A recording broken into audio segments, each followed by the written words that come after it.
گفتوگۆکان لەسەر دادگا و یاسا سەروەری بەردەوامە. لەو چوارچێوەیەدا دادوەر ڕزگار محەممەد ئەمین ئەو دادوەری کە دادگای سەدام حسێنی سەرۆکی ڕژێمی لە ناوچووی عێراقی کرد لە مێزگردێکدا پرۆژا پێشنیارێکی بۆ بەرەو پێشچوون و سەروەربوونی یاسا لە هەرێمی کوردستان خستە ڕوو. ئەو باسی لەوە کرد گەرچی بە پێی سێ یاسا نابێت دادوەرەکان حزبی بن، بەڵام لە ئێستادا زۆرینەی ڕەهای دادوەرەکان سەر بە حیزبێکن.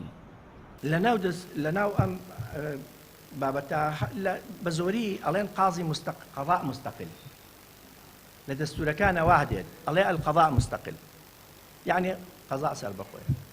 بەڕێی من ئەبێ قازیش مستەقل بێت لە پێش، یعنی قازیش مستەقل بێت. قازی یعنی بە میهنێت و قەزایی و شەرەف و نەزاهە و شتانی کەوا پێویستە ئەبێ قازیش مستەقل بێ بە دەستور، مستەقل و محاید بێت.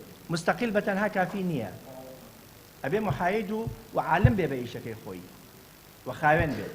ئەمانە هەمووی لەناو دەستورەکە چکە ئەکرێت قازی مستەقل بێت لە ڕووی حیزبیەوە، بەڵام محاید نەبێت، ئەکرێت نەزیه نەبێت. ئەمانە هەم بابەتێکی ترن کە ڕەنگە لەناو واجباتی قازیشە باسی بکرێت. من پێم وایە ئێستا تەمان بە سێ قانون قازی نابێ حیزبی بێت، بە قانونی دەسەڵاتی دادوەری، بە قانونی ئەحزاب، بە دەستوریش، دەستوری عێراق.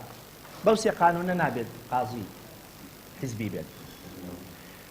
بەڵام بە بۆچوونی من زۆرینەی زۆری قازیەکان حیزبی متەسەترن. دادوەر ڕزگار ئەمین دەڵێت دەبێت سەرۆکی دادگا و جێگرەکەشی ویلایەتی دەسەڵاتیان دیاری بکرێت، لەبەر ئەوەی لە ئێستادا کاتێک بۆ تەواوبوونی دەسەڵاتی سەرۆکی دادگا دیاری نەکراوە.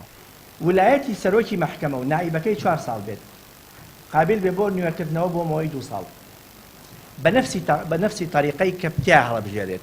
معنای وایە تۆ جارێ سنووردارت کرد. لای خۆمان ئێستا سنوور نییە بۆ سەرۆکی مەحکەمەی تەمیز یا بۆ سەرۆکی ئەنجومەنی دادوەری، یعنی بۆ سەرۆکی پەرلەمان هەیە، بۆ سەرۆکی حکوومەت هەیە، بۆ سەرۆکی هەرێم هەیە مدەت، بەڵام بۆ ئەم دەستگایە سەرۆکەکەی مدەی یا تەقاعد بوونە یا مردنە، چکە هیچ ئالێتێکی محاسبەکردنی تریشی تیانە، یا عاجزبوونی حیزب ئەوە نەکرێت، ئەوەش طریقەیەکی ترە کە حیزب لێ عاجز بوو ئەکرێت، ئەوە